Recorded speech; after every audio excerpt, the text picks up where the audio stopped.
My name's Elin. I have a blog called Diota, a blog about Welsh alcohol.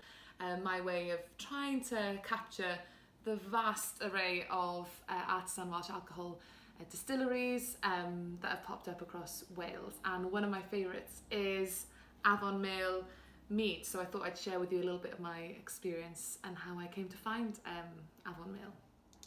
How did exploring great Welsh drinks become such a passion? Where did it all start?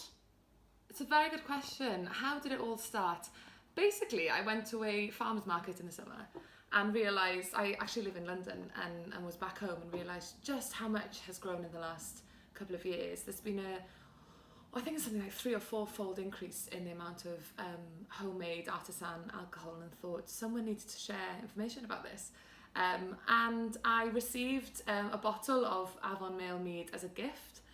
I'd never tasted mead before, and thought more people need to know about that. So that's really where it all began. So it's thanks to that gift that it all began. And then it kind of rolled on to tasting a bit more of the various Welsh gins there are. I had a lovely bottle of a Gower gin, Gower gin, which is obviously from the Gower, made from kind of local botanicals around the Gower. And then just thought, why not just share a little bit on Instagram?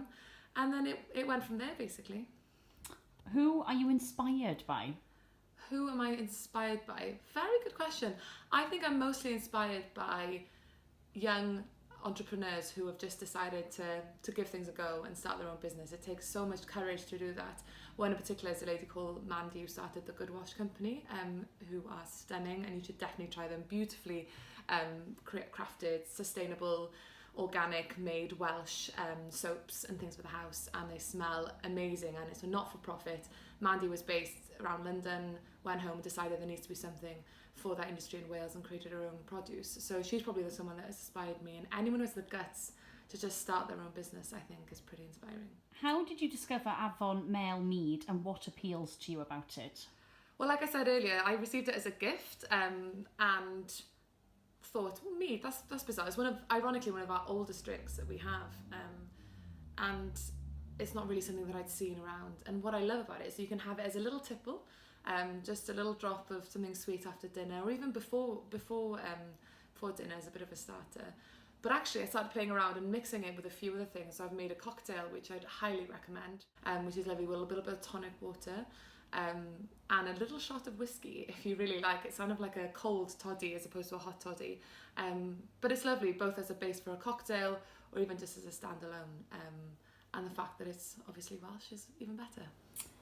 What do you find so fascinating about mead and Welsh history, and what do you find appealing about its revival? I think what's most interesting about the history of mead is the way that it links to the Welsh word for drunk, for being drunk. So the Welsh word for mead is medd, and to be drunk is meddwi. I haven't really got any expertise in etymology, but it struck me as it must have the same root. And from one of our oldest poetries, the Gododdin, there's reference to the king's men getting drunk on mead. And it's amazing that something has just lasted so long. Its revival, I think, is particularly interesting, actually, and I think it's just enough sweetness. Now, I've got quite a bitter taste when it comes to alcohol. I'm not really a fan of very sugary syrups, but this one, you can drink on its own, and it's not too sweet.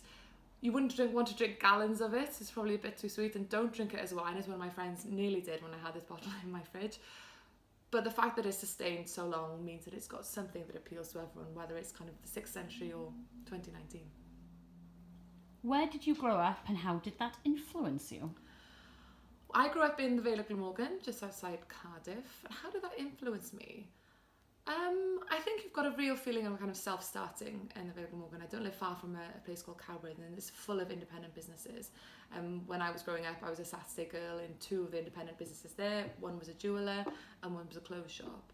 And I think that's probably where the inspiration is, seeing people independently creating their own businesses and being a success, and having the importance then of community. And that's probably the second inspiration, is not only self-starting, but the importance of knowing where you're from, and knowing that sense of community adds another sense of loyalty. And I think that is why also I love these distilleries, because you feel that they're rooted somewhere. There is a history to them, they're geographically located, And especially when you see things like mead and gin, especially because often it's foraged local botanicals has gone into the creation of the gin. Each one has his own kind of special community feel. So I think those are probably my two inspirations.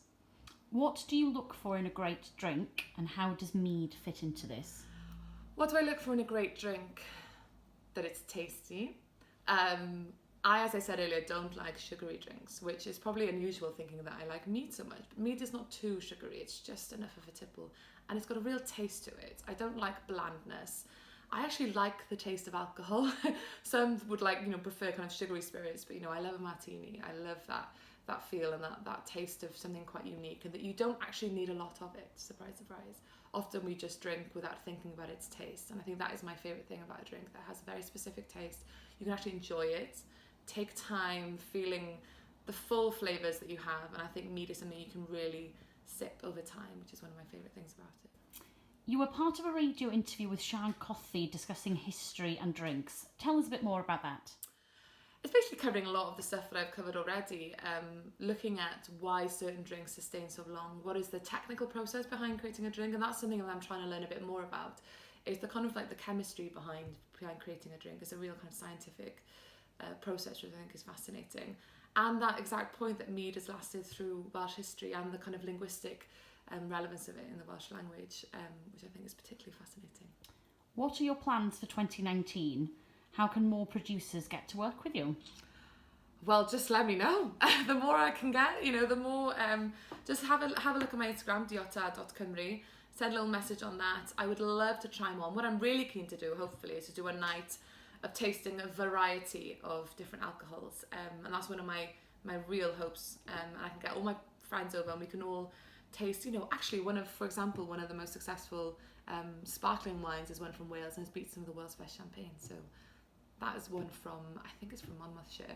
I'd love to taste that. I love champagne, obviously.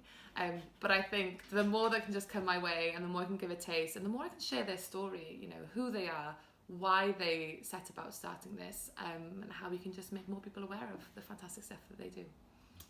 Your Instagram account says you are exploring Wales's burgeoning artisan alcohol producers, one sip at a time. How far have you got with this?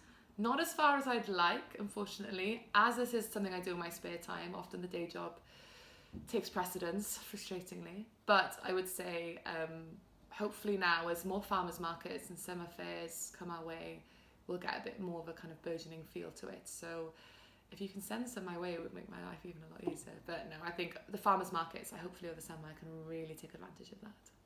There's been a lot of talk about mead becoming the drink of 2019 with articles from the likes of Gina Clark. What is it that you like about mead? I think the fact that it could either be a standalone drink or perfect mix in a cocktail, and the fact you can have both of those things in a drink is quite rare. I think that's why gin has succeeded so far, is that you can have it with just your tonic, or you have gin-based cocktails, and that it can suit a variety of taste buds. As I said, it's not too sugary, but it's just sweet enough as a standalone drink. And I think its history is amazing, that you still have this alcohol and this tipple that has lasted through the centuries.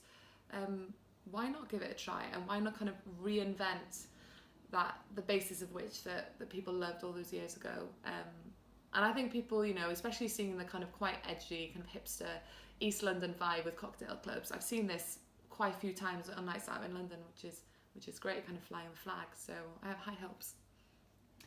If you had a time machine, where would you go and why? Goodness me. I do like the kind of roaring 20s. That period before the crash, ideally, so you would have to live with the Wall Street crash. I think there was a real feeling of fun. I do enjoy that period in history. I think it's beautiful also in terms of design. Why not go back to the Gododdin where they tasted mead as part of that? Although it was a bit brutal, so maybe not. Maybe just as a fly on the wall. Any period in history, I think a snapshot is always enough. You never want to really live through the consequences. Often they can be a bit more brutal than maybe the romantic view that we have of it now. But yeah, why not go back to the Gododdin just to see those king's men drinking mead back in the 6th century? What's your best hangover cure? Wow, actually, Bloody Mary does a good job, I must say. I'm a big fan of a Bloody Mary. But if you want to be a bit more sensible, Powerade. Often it just gets those sugars back up.